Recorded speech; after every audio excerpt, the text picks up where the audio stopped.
If you're looking for tonight's training with the Yale Program in Climate Communications, we'll get started in just a moment, but we'd love to find out who's on the line, what brought you here, and any questions that you have.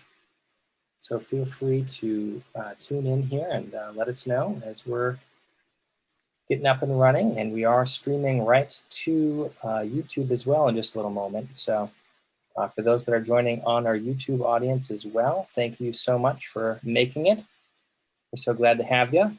And I'll go over a little housekeeping and then we'll get started in just a little bit.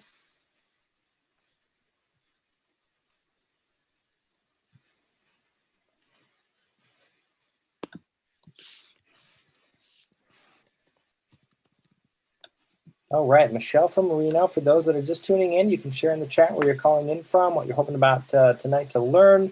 We've got a link to our slides as well as the fact sheet, short bit.ly link that Yale has provided us.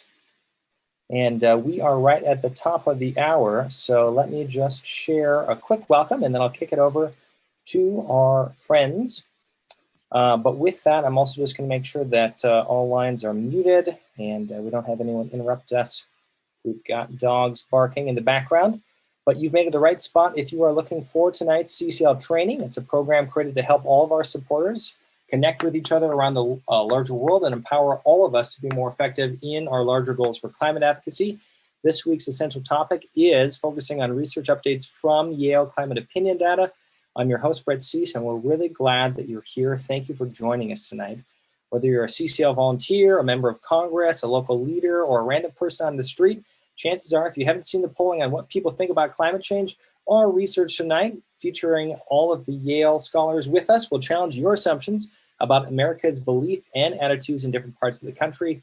In this webinar, Dr. Jennifer Marlon, Marshall Jefferson, and Eric Fine of the Yale Program of Climate Communication will highlight the customizable climate opinion fact sheets and several other helpful resources, as well as how to use them to help increase understanding on the broad level of support for climate policies.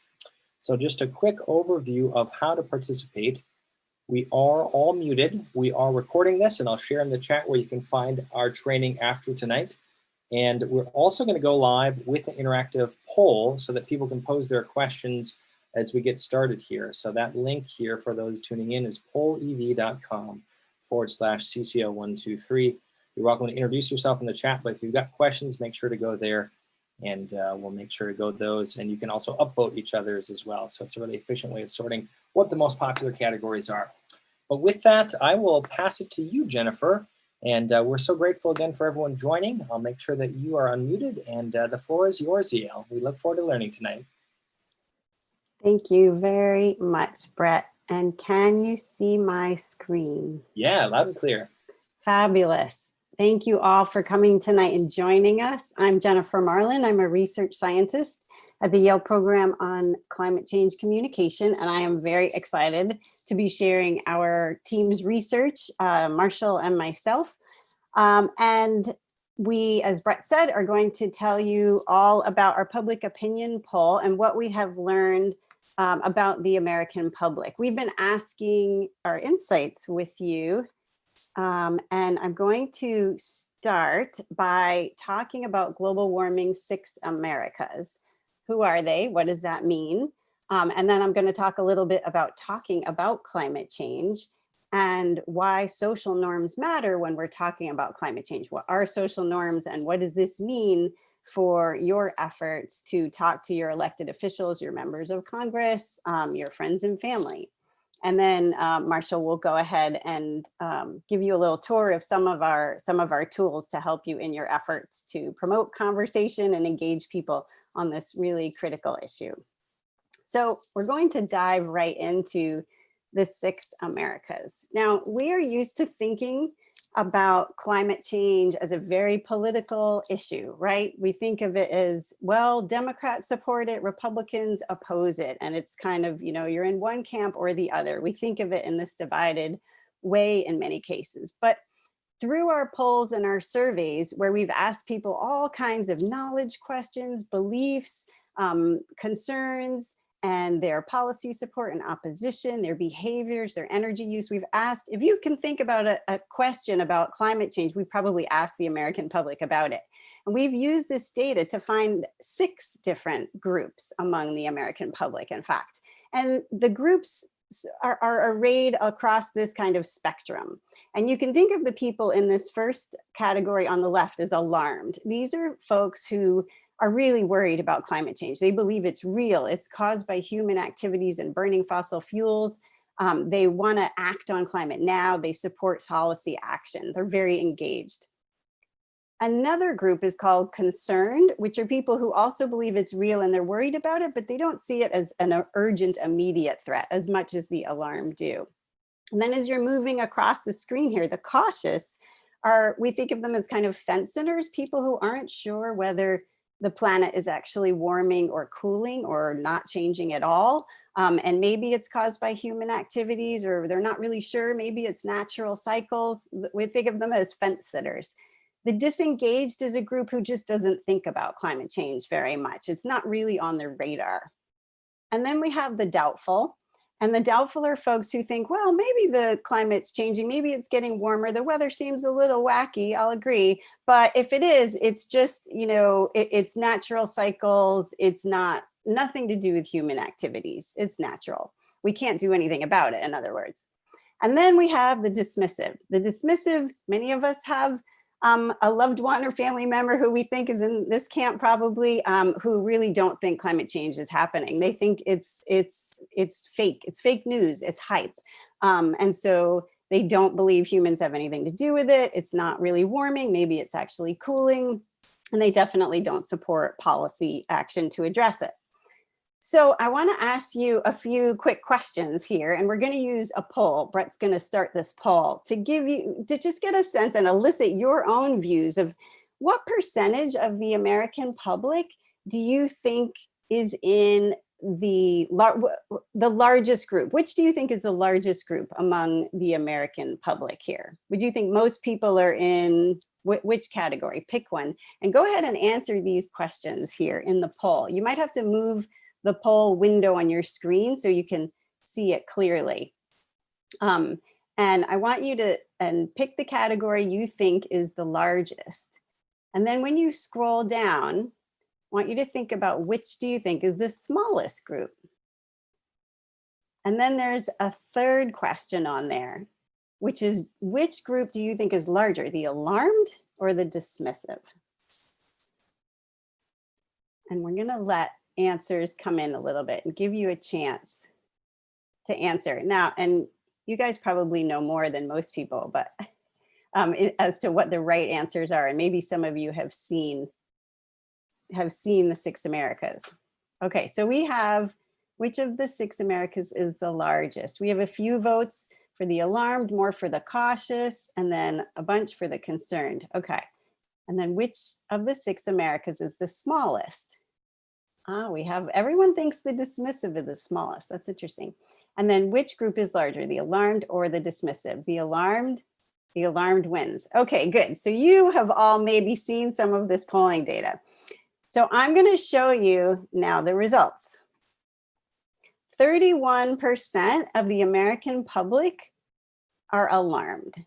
26% are concerned. And so the right answers are showing up in red here now. So you actually, this is a very educated group here, but most of the American public will not get this right. And in fact, many of you probably still underestimated how big the alarmed and the concerned groups are. The cautious are only 16%, and the disengaged 7%. The doubtful and dismissive both equal size in 2019 in our November survey, 10%. Okay, most of the American public, including members of Congress, including many of our elected officials, do not understand that this is a kind of sliding scale here. Most of the public is in the alarmed or concerned, or maybe the cautious groups. And the issue is that the dismissive group is actually very well funded. They're very vocal, they're very organized, and they are more than 10% of Congress and more than 10% of our government at the moment. So they have an outsized voice, especially on the internet. But the key is that if you don't know this, you tend to be a little wary of even engaging in conversation about climate change because we think the doubtful and dismissive groups are much larger than they really are. But the reality is that not only are the alarmed and the concerned larger than any of the other groups, they're growing, and they're growing pretty rapidly. From 2014 to 2019, the alarmed, those most engaged, have grown from 11% to 31%. The concerned have gotten a little bit smaller, but and the cautious as well, but the dismissive and doubtful have shrunk. Both of those groups have shrunk. Disengaged are staying about the same, but there's a clear trend here. Over time, the alarmed and concerned are growing. So this is good news, except that most people don't realize this. There's a widespread misperception, and that misperception is fueling what we call the spiral of silence. And that means that people are just not talking about this issue because they think that the dismissive and the doubtful groups are much larger than they are. So we've asked people in our poll, how often do you talk about global warming with your family and friends? And 64%, almost 2/3, say rarely or never do we talk about it with our friends and family. And about only a third about say often or occasionally talk about it. And that's because they're anticipating conflict, or they're anticipating that people just don't want to talk about it. It's depressing, or it's gonna, we're gonna have differing views, when the reality is that most of us have the same views. Many of us are concerned and want to learn more. We want to know more. We want to know more about the causes. We want to know more about the impacts. And more than anything, we want to know more about the solutions. So the key to addressing that spiral of silence and that hesitation to talking about it is to help people understand that the norms, the perceived norms, are actually lower. What you think other people think is actually lower than the reality. And so our survey work is helping us understand that when we ask the public, how many adults in the US think global warming is happening? Give me an estimate. The average American, or most people in most states, will say something about 54%. But the actual number is 72%. 72% of Americans think global warming is happening. It's significantly larger than what people think. And even if you ask liberal Democrats or highly educated Americans or young folks, even they vastly underestimate how many Americans believe global warming is happening. Liberal Democrats will give you an estimate of 63%. Even if you're highly educated, you'll say maybe 58% on average. This is across thousands of people across the United States. The reality is over 70%. So this is a gap between perception and reality. And what we're trying to do is align people's norms, their perception of those norms, with reality. And so it's not just the public who has this misperception, it's also Congress. Leah Stokes and Matto Mildenberger and Mr. Hertel Fernandez worked on a study that actually went and surveyed staffers in Congress. So not the actual representatives, but the staffers who often kind of feed their representatives and elected officials the information in order to support their decision-making and their actions on things like climate and gun control and all these other important issues. And so they conducted this really interesting experiment where they asked them, where do you get your information about making your decisions on policies? And by and large, they all said, well, public opinion drives our decisions. We're trying to respond to our constituents. And we get public opinion information, through meetings, through polls. We talk to people, we do town halls, all these different sources of information. And by and large, we have, a good sense of what public opinion is. At least that's what they believe, and taking it at face value, that's what they think. Well, it turns out they don't. They don't have any idea what the public thinks. They have the same misperceptions that we all have. So the average constituent's view here is this gray line down the middle. And they asked the staffers, including policy directors, legislative directors, people like this, chief of staffs, what do you think, where do you think the public is on regulating carbon emissions as a pollutant? Where do you think public support is for infrastructure or raising the minimum wage? And overwhelmingly, the staffers vastly underestimated where the public support levels were. And the Republicans underestimated it much more than the Democrats. This needs to be fixed. This gap needs to be shrunk so that they understand what the public actually wants, because the public wants more action, especially on climate, than we're getting. And closing this gap can be really powerful and cost effective. And so this is a case study I want to just quickly describe that demonstrates the power of closing this gap and addressing these social norms. So we have a partnership with the Alliance for Climate Education, ACE. They hold these fantastic trainings in high schools across the country with very engaging videos, and they teach students, and they recruit teachers and empower teachers to teach about climate change. Our polling data shows, we've asked the American public, do you think schools should teach about climate change? Do you think schools should teach about the causes, the impacts, and the solutions to climate change? Overwhelmingly, Americans say yes, even in Kansas, even in Kentucky, even in West Virginia. This map, you can't see it very well here, but all the red and orange colors mean overwhelming majority support to teach our kids about climate change. 77% nationally support schools teaching climate change.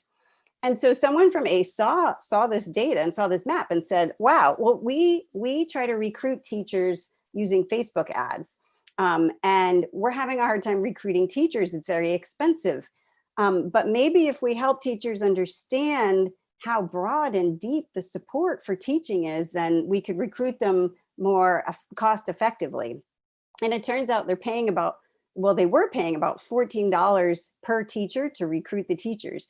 And they decided to do an experiment where they showed the map and they showed the data from their particular state, that 77% or whatever the exact number was, of people who support schools teaching about climate change.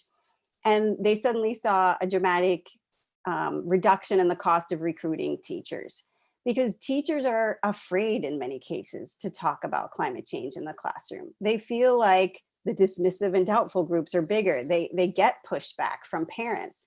And because that dismissive and those doubtful groups are more vocal and more organized, they've been worried about that 10% of the American public and disregarding the 77% more, not disregarding, but being afraid to sort of engage in it. And so by using these data and addressing that misperception and showing people and showing the teachers that there really is this broad and deep support for teaching in schools, they were able to reduce the cost of those ads by 45%, over 45%, and recruit more teachers. So they were addressing the misperception, they were lowering the barrier to recruiting the teachers, and it made a real big difference in their outreach efforts, and they're just able to empower teachers more cost effectively now. So it does make a difference when you help people understand how much support there is. So I'm gonna just show you a couple more slides. This is, I love this slide. It's filled with information and you don't have to read the details. But basically it shows rankings of different issues and how liberal Democrats and moderate and conservative Democrats in the blue rank these different issues as voting priorities.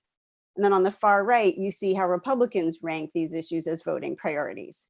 And what you see for the very first time in history is that global warming is the second voting priority among liberal Democrats. And it's number 8 for moderate and conservative Democrats. This has never happened before. We have always asked this question in polls. It's been asked for years and years and years. Global warming is always near the bottom of the list. But it has risen very quickly over the past 5 years. It's now number 2. And look at the third issue for liberal Democrats as a voting priority, environmental protection. So climate change is on people's minds. Global warming and protecting our planet, having a safe and healthy climate has become a major, major priority for Democrats. You will notice on the Republican side, it is still way low, 23 for liberal and moderate Republicans, dead last for conservatives. So there is still work to do, but this is really new. There's a lot of movement and activity going on here. There's a lot of momentum that's been building. And you can see the momentum in the poll numbers. For this question, global warming should be a very high priority for the president and Congress. You see that it is soaring among Democrats. It's inching up among independents, and it's pretty much flat for Republicans. But that has to do with leadership. I don't believe that that reflects the underlying opinion, actually, if we had leadership in conservative groups. I think that can change. And it is changing very dramatically for Democrats. So I want to leave you with that. There's a lot of momentum out there, and closing that misperception and helping to kind of leverage these social norms that we really do care about it, and helping other people understand how broad and deep the support for acting on climate change is really important. And so I'm very excited to turn it over to Marshall now, who's going to give you a tour of some of our tools, which can give you data on all different questions to help sort of fuel your outreach efforts and your engagement efforts. So thanks, and we'll take questions at the very end. So over to you, Marshall. And I think you can, hopefully you can take the screen sharing from me. Yeah, okay, so hi guys, I'm Marshall Jefferson. I'm a web developer at YPCCC. I do a lot of the building of tools and deployment of tools to the cloud that we offer on our website. I wanted to show you guys our Viz and Data Hub on our website, and a few of the tools that we've produced lately to share and communicate climate data.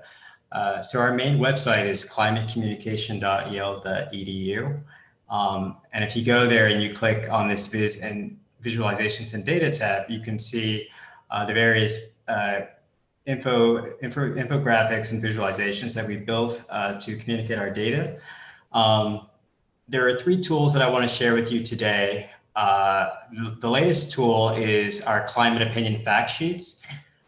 So if you scroll down here, you can see we have this fact sheets tool available in English and Spanish. And essentially the fact sheet is it's a multi-purpose tool that you can use to communicate climate opinion data to various audiences. It's highly customizable. And so as I explained, you can click here, you can change it to English or Spanish, depending on sort of the viewer. And what you get immediately when you look at the tool is you get a selection of geographic level, and you can choose a state to just see a state's climate opinion data.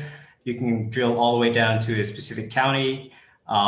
You can drill down to a congressional district within a state. And if I just choose a random state, say Arkansas, and generate its fact sheet, we give you a few standard questions out of the box. You know, this is the standard fact sheet sort of layout. It has, you know, is global warming happening? You know, how worried are people about climate change in this area? What's the policy support like?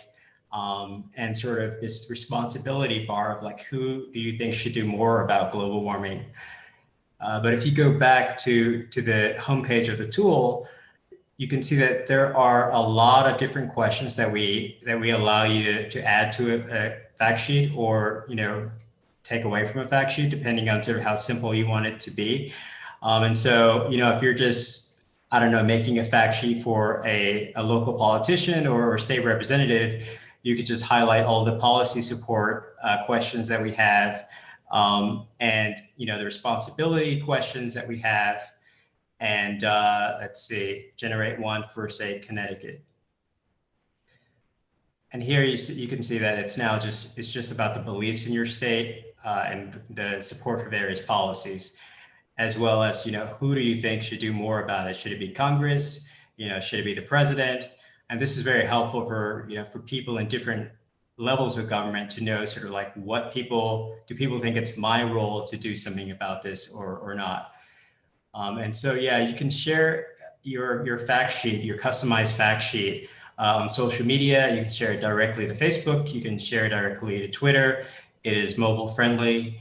And so you can view it across devices. And yeah, I mean, I encourage you to go to the fact sheets tool and just look at the various questions that, that are here. And yeah, and sort of drill down to areas that you're interested in. It's very effective for creating fact sheets for politicians. We've sort of created them for state representatives. We've created them for senators, for a variety of audiences. It's also useful in a general education sense, of course, for just sharing with a classroom sort of like what people in our state think about and know about climate change. The next tool that I want to show you guys is the Democrat and Republican views of climate change. We've created a new type of visualization that uses our climate opinion data to give you a head-to-head view of, what do Democrats think about various issues related to climate and what do Republicans think about issues. And so let's see, for example, the issue of, the belief in global warming, is it happening? Here you can see the scale at the bottom of the screen. And you can see for any state, how do Democrats in this state perceive, the question, and how do Republicans perceive it? For Iowa, for example, you can see that a lot of Democrats clearly think it's happening. 91% of Democrats in Iowa believe global warming is happening, versus 50% of Republicans. You're also able to toggle a view of population density. So you can see like what parts of the state have more people versus, kind of the sparser areas. You can see that a lot of people here clustered, for example. You can toggle all the way down to congressional districts. And so if I go back in here, it's showing me sort of the different congressional districts in Iowa, which is not that interesting. I think there's like 4 of them. But you can do this for any state and just basically compare Democrat and Republican opinion for that area. And again, there are a lot of different sort of issues that you can sort of explore, policy support, should we regulate carbon dioxide as a pollutant? Should schools teach about global warming? And so on. And then lastly, the tool that I want to share is, if you go to our website, it's the one at the top. It's the Yale Climate Opinion Maps. It's our main sort of tool that displays our data from year to year. We update it constantly with new survey data as we get it. And to sort of illustrate that, I'll give you guys a sneak preview of the version we're going to release in the next couple of weeks. This is the Yale Climate Opinion Maps year 2020. This is our latest data. And we have here the data divided into 4 categories: beliefs, risk perceptions, policy support, and behaviors.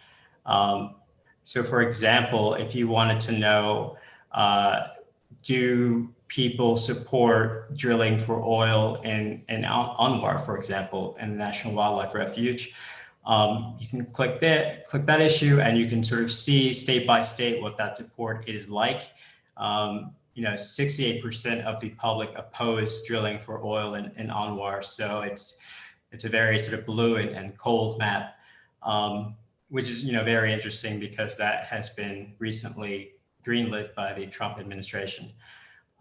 You can see, whether people support the idea of a carbon tax, rather. And you can drill down from the national level for a given issue, to the state, to the congressional district, to the metro areas, the county level. And you can see county by county what support for a given issue is. And that's very useful for, for politicians, but also for people who, for climate advocates to know exactly where in a given state they should go and sort of, tell people about different issues, different climate policies, different solutions. Yeah, these are three of our main tools. Like I said, on our website, you can see, a lot of different tools that we've built to help communicate climate change, including the Six Americas survey, which divides people out into the six Americas, as Jennifer explained earlier. Alarmed, concerned, cautious, dismissive. You can give this quiz to anyone and determine exactly what segment they fall into. So yeah, I encourage you guys to explore our tools and let us know if you have any questions.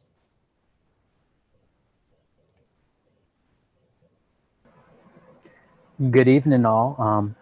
Some of you I believe I've met. My name is Eric Fine, and I also work at the Yale Program on Climate Change Communication. And besides that, in my spare time, I am a CCL group leader for the Greater New Haven chapter here in Connecticut. So I have a foot in each of these worlds, this data piece and the CCL world as well. I just want to go back to the case study that Jen was talking about of the Alliance for Climate Education.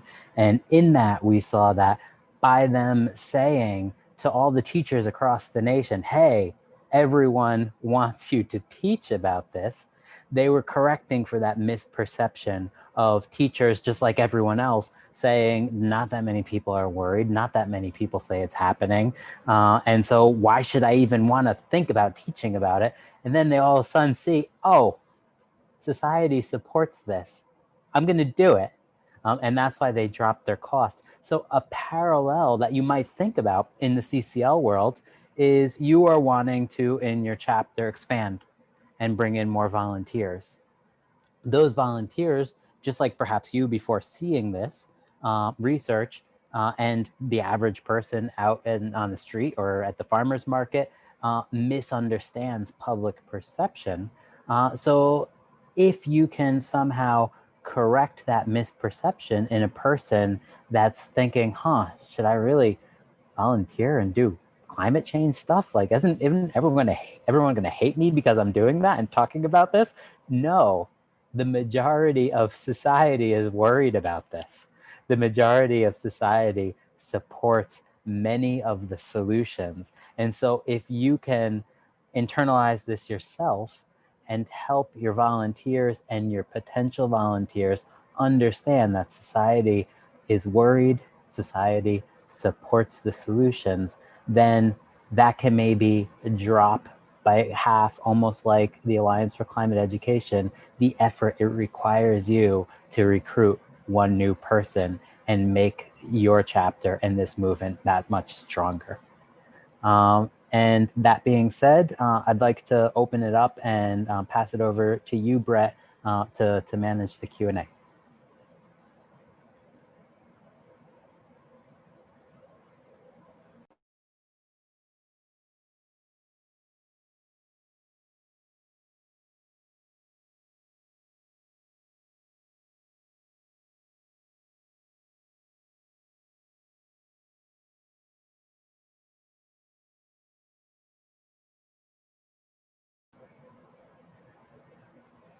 Uh-oh, is Brett frozen? He might be, but I can see the questions. Can you see them, Jen, as well? From the link, from the poll everywhere? And Marshall? Let me open. Okay. The top question is, do you have data on how likely someone is to vote versus their Six Americas category? We do, and the alarmed are the most likely to vote. Actually, the dismissive are the most likely to vote, but other than the dismissive, the alarmed are. Very related to this question, you might have seen the data recently because Nathaniel Stinnett from Environmental Voters Project has been talking to CCL and recently presented on a monthly call. And in that, he put up some interesting statistics, and he was talking about people who have environment and/or climate as their top priorities when it comes to voting. There were about 10 million of those in the last presidential election who did not vote. So you don't need to convince those people that these are important issues. You just need to help them remember to vote and feel the social pressure to vote. Maybe some of those people are even in CCL. So if you can remind all of your volunteers within CCL to vote as well, that would be great. He found these super environmentalists vote at lower rates than the average in the United States. And we don't want to be struggling to get to the average, because many of the strongest movements out there in issue publics, they're actually voting at 80, 85, 90% of them, of the people who are members in the NRA, for example. Whereas a lot of times environmentalists and climate champions are voting anywhere between 25 and 50% of those who are registered. I will just add that in terms of the voting rates among the 6 Americas categories, the differences were very small. Now, small differences can be really meaningful, so I don't mean to minimize that, but they weren't enormous. I don't have exact numbers. And I'm back online here, so it's great to have friends in high places, but I'm guessing, did you guys go through the first one or two at this point? Just one so far. You are right here then, and feel free to take them whatever order you got. Keep them coming too, everyone. A reminder, it's pollev.com/CCL123. If your question's way down here, use the power of the crowds and upvote that all the way to the top. So I can take number 2. So our polling is based on people in every state, not in every county, but we have over 25,000 people in our data set, and the estimates, so they are actually estimates that we construct, estimates of public opinion in every county. So if we don't have respondents in a very rural county in North Dakota, for example, or in some of the rural counties in other very states out west, or in Alaska and Hawaii, what we're doing is we are constructing the estimates of opinion based on a statistical model, and that model includes information about demographics. So women, for example, are likely to be a bit more worried about climate change than men. And we also know that different racial and ethnic groups have different risk perceptions of climate change. Latinos, for example, are actually the most worried and perceive the greatest threat from climate change than white people. We also know that conservative older white men have the lowest belief in and perceive the lowest threats from climate change. And so we combine, we create models based on people's demographic characteristics along with economic data from their county, CO2 emissions from their county, the vote share that went to Democrats versus Republicans in their county, which is a very strong predictor of people's opinions in that county. So we're getting different sources of local data, the percentage of people who commute by themselves to work, for example, in every county. So we get very specific data for these different counties, and then we combine it with the opinions for different demographic groups and geographic groups. And then we're able to say, well, there are, what percentage of African American women with a bachelor's degree in your county exist. And we use the output from our statistical model to then kind of weight our opinions and create a very accurate estimate of overall opinion within that county. If we don't have survey respondents from that county, we're combining data, we're pooling data from the nearby counties and from other places nearby, along with all of this additional data. And it turns out that people in terms of their views on climate change, We are actually more predictable than you might think. If I know your demographic characteristics, I know where you come from in this country. I know if you're a rural resident or urban, and I know a little bit about your politics. I can make a pretty good guess about what you think about climate change. And so we've developed these estimates, and this is a widespread technique now. It's used in political science. It's used by large corporations to predict views on health, on nutrition, on education, on gay marriage. It's been used for over a decade now and refined to make these estimates for places where you may not have people in each small geographic area. We've validated our estimates using independent surveys. So we constructed our statistical model and made our predictions, and then we compared it to an independent survey. So we went to 4 different states and 2 cities and did a survey just of people in Colorado and all the counties of Colorado, for example. And we compared the actual survey data from all the people in those counties with our modeled estimates, and they were within about 3 or 4 percentage points in all cases. So our model is surprisingly accurate. The final maps that you look at are actually plus or minus 7 percentage points. So there is uncertainty there.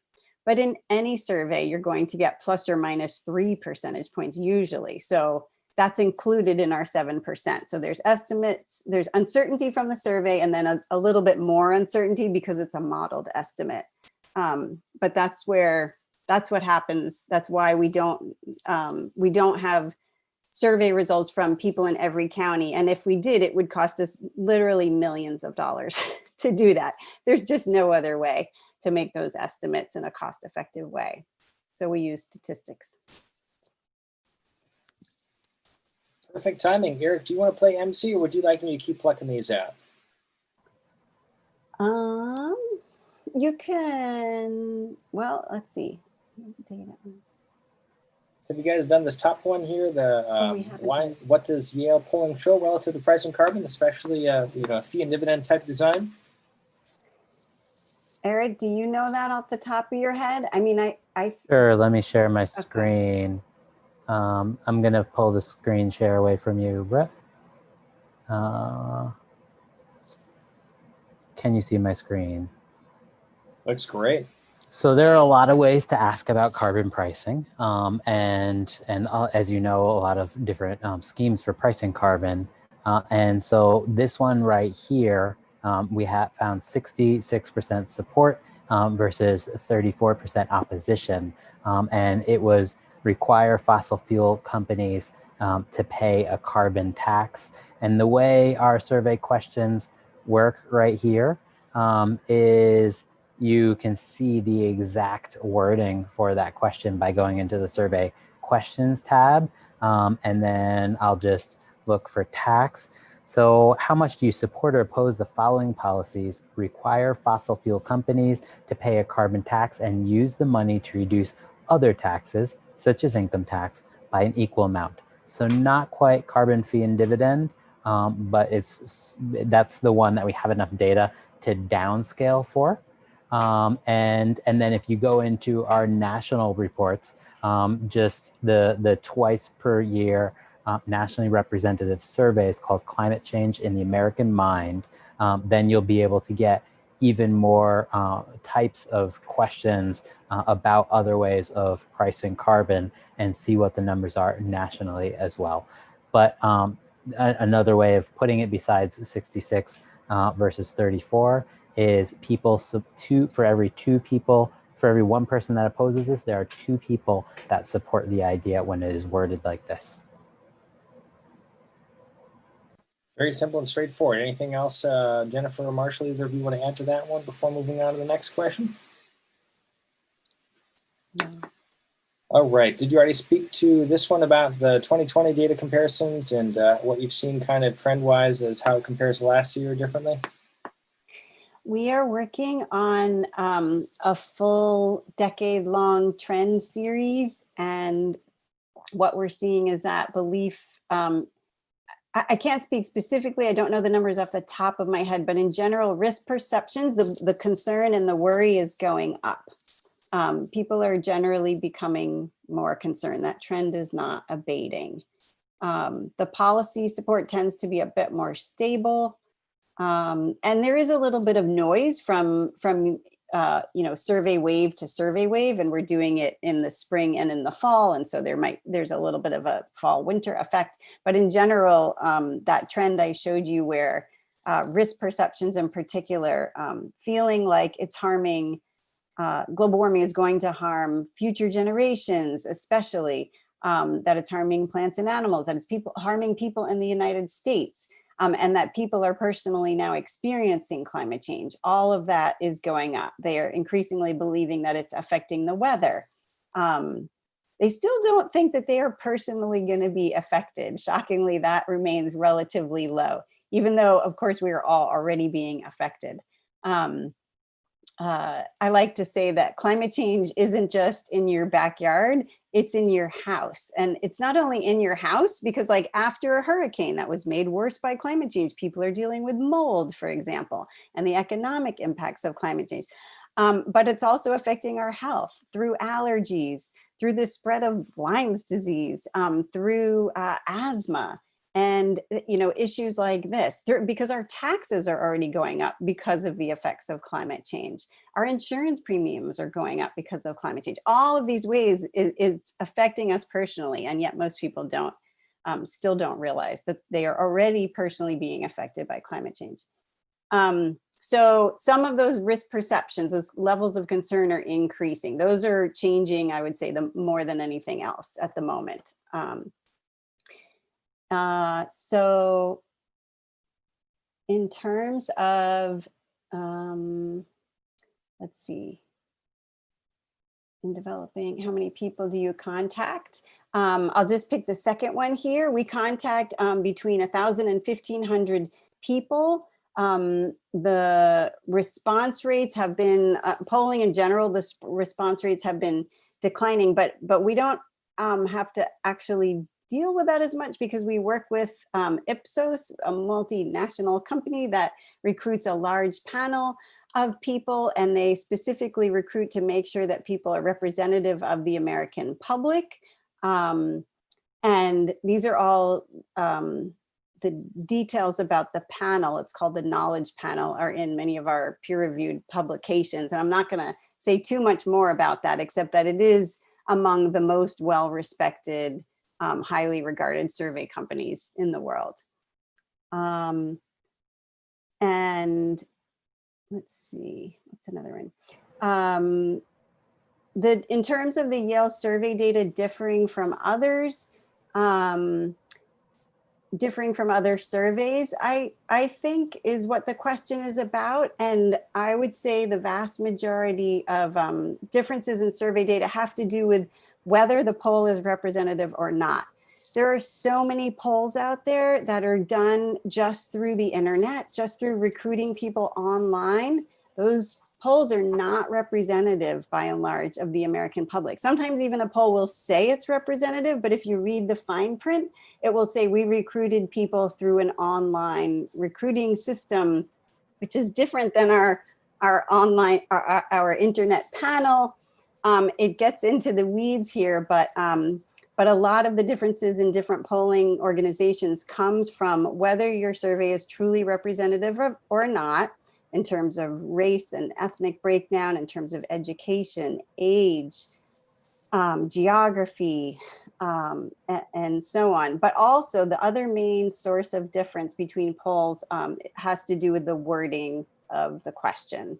Question wording is vital, incredibly important. We have an entire report just on how the difference between global warming and climate change can affect interpretation of a question. Also, the order in which you ask questions is vitally important. We have a team of experts, of survey experts who've been working on these kinds of very detailed methodological issues for years and years. And we think very, very carefully about the ordering of the question, the wording of the question, the representation of our survey. A lot of care and thought goes into all those issues. So that explains a lot of differences. I'm not sure I'm totally answering that question. Hopefully I am. There's an interesting anecdote about that question with CCL. I mean, a lot of people are surprised by our polling results. And a CCL chapter brought some of our polling results to a member of Congress in Florida. And the member of Congress said, no way, these numbers are off. Yeah. And so the member of Congress then commissioned their own poll, and they got the same numbers. And so while they might sound surprising, when you do a good poll, we look at Pew numbers, Gallup numbers, and a few other entities. We definitely seen similar patterns between our results and other folks that are doing high quality polls, their results as well. I would like to address this question about broaching educating scientists and engineers to feel more confident. I think this is a wonderful case for our fact sheets. If you give that scientist a fact sheet for their particular county or state and show them where public opinion is, how many people believe that climate change is real, that the planet is warming in their state, show them that it's like 70%. That means 30% of the people in their state and maybe in their classroom don't understand that the planet is warming.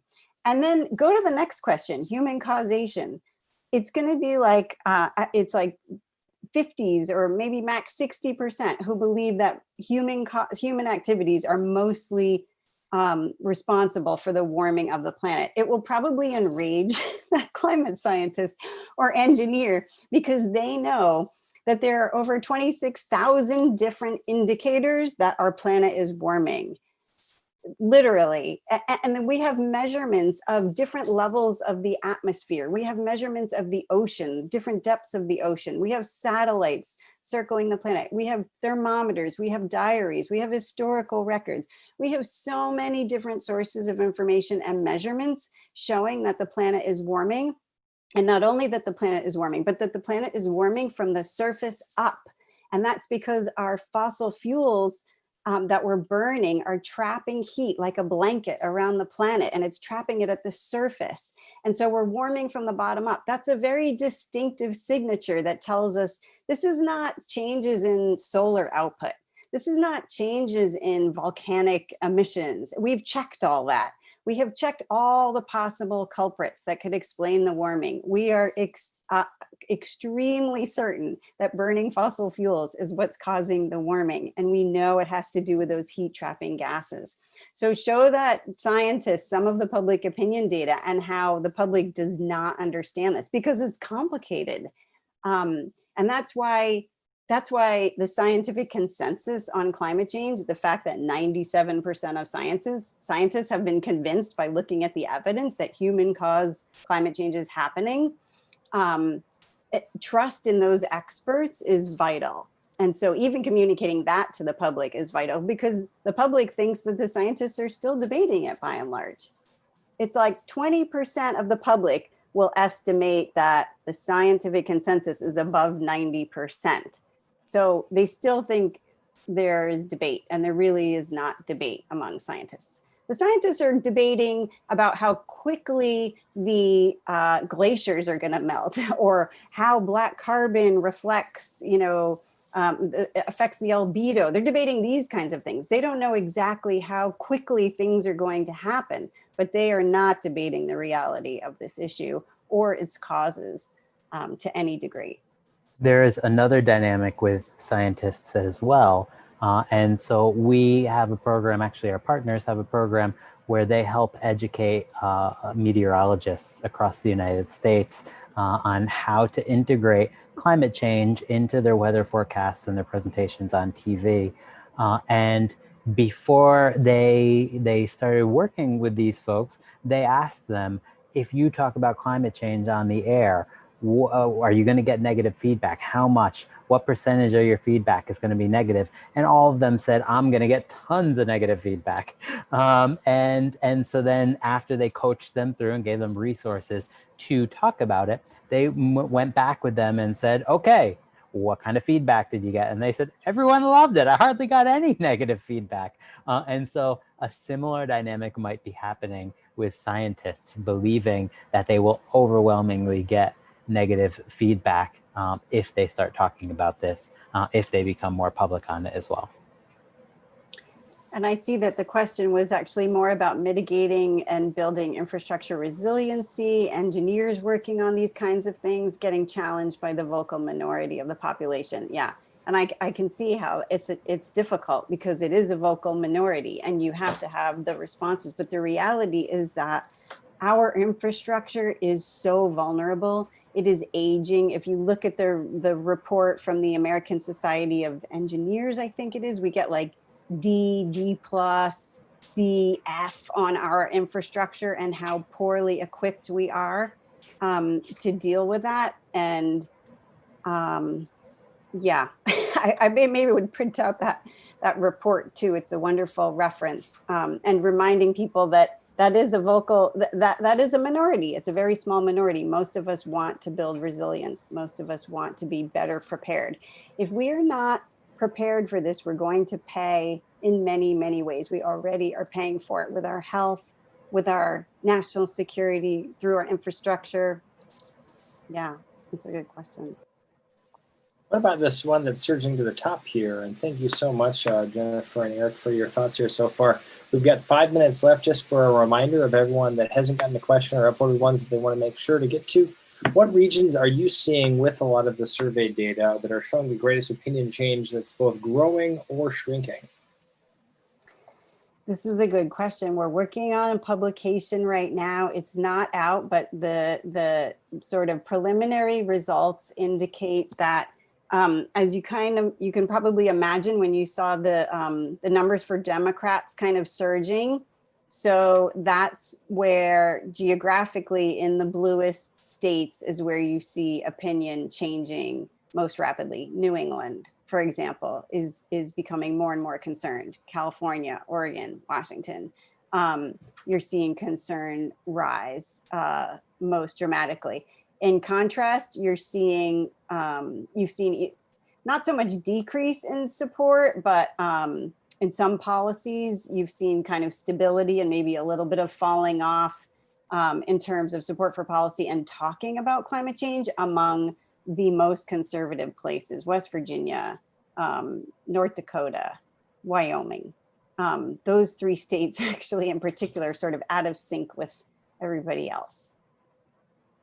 So I would say the more Democratic leaning states, the bluest states, are where opinion change is changing most rapidly. All right, thank you so much, Jennifer. Anything that the three of you are seeing, if we've got 3 minutes left here, you want to take 3 final questions that stand out to you and do like a lightning round, 1 minute each? Yeah, I can address the question about the fact sheets tool. The question is, can we suggest additional questions for the fact sheets? And the answer is yes. There's an email at the bottom of the tool. It's climatechange@yale.edu. So yeah, if you go to fact sheets, look at the bottom of the tool. Just send an email to us there. The questions are part of our national survey that we ask. So we can't include just any question that you request, but we can sort of see if we have the data for that question to integrate into the fact sheets tool, or we can ask it in future surveys.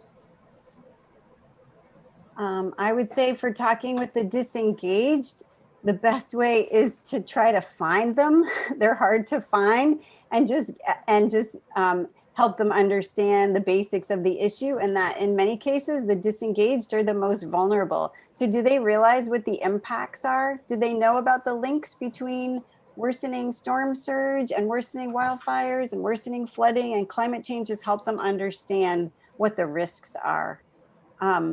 And I also love the question about the certificates. We don't have anything like that yet, but we are working on building out part of our website to support educators.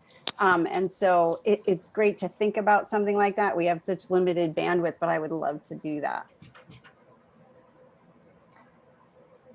All right, last one, golden ticket. What does the data show about why there is a general misperception about climate interest about citizen interest in climate change? This is going back to the spiral of silence. we don't talk hardly at all about climate change. One of the reasons we don't talk about climate change is because we assume other people aren't interested. When we are assuming that, me and Brett across the table, about each other, neither of us bring it up, even though both of us are worried about it and thinking about it. And that further, we sat down today and we didn't talk about it. And that further makes me believe that Brett doesn't care and no one cares around me. So I'm not going to talk about it. And then it's only when you break that spiral of silence by saying, hey, Brett, what do you think about climate change? And actually starting to talk about it. And I realized, oh, wow, he's really thinking about this too. And he's really worried and wants to do something about it. And then when that silence is broken, we both increase our level of worry, our support for solutions, and wanting to get involved when we see that there's other people like us.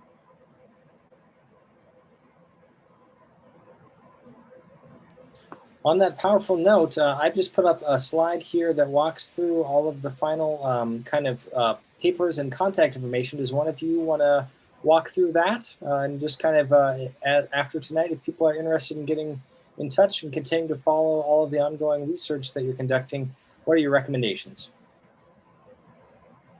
Yes, I would say join our mailing list. We don't do a sort of regular delivery of reports. It's not weekly or anything, but when we have something to release, we release it. And then we do have an active presence on Twitter, on Instagram, on Facebook, and you can reach out to us directly through our email.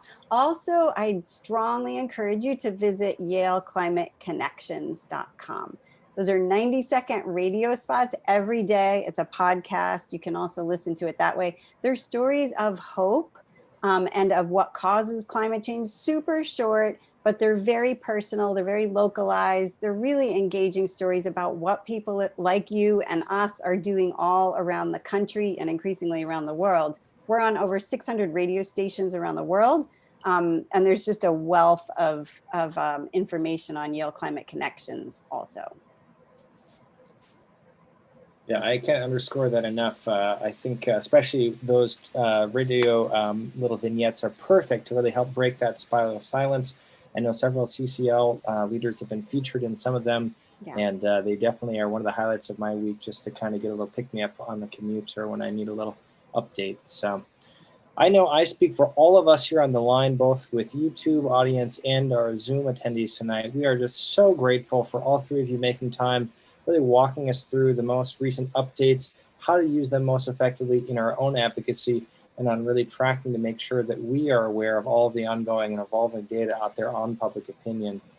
It is just an honor to collaborate and be partners with Yale. Is there anything in closing any of the three of you would like to say to the CCL listeners on the line tonight? Keep up the good work. CCLers are some of the most engaged when it comes to our work. I'm the one who checks the general email. Every time we release a new tool, there are CCLers saying, oh, this is great, thank you so much. What about using it in this and that kind of situation? Can you do this to make it better, etc. And I see CCLers quoting the Yale Climate Opinion maps in letters to the editor all over the country, all the time. And that actually, our research shows, increases the likelihood that your letter to the editor will get published. I saw 34 people on this evening. Let all your CCLer friends know about this and pass them the link to the video if you like what you saw here. Mm-hmm. And what you're doing is making a difference. So keep doing it and keep giving us feedback, because you're driving our product development, which is really helpful.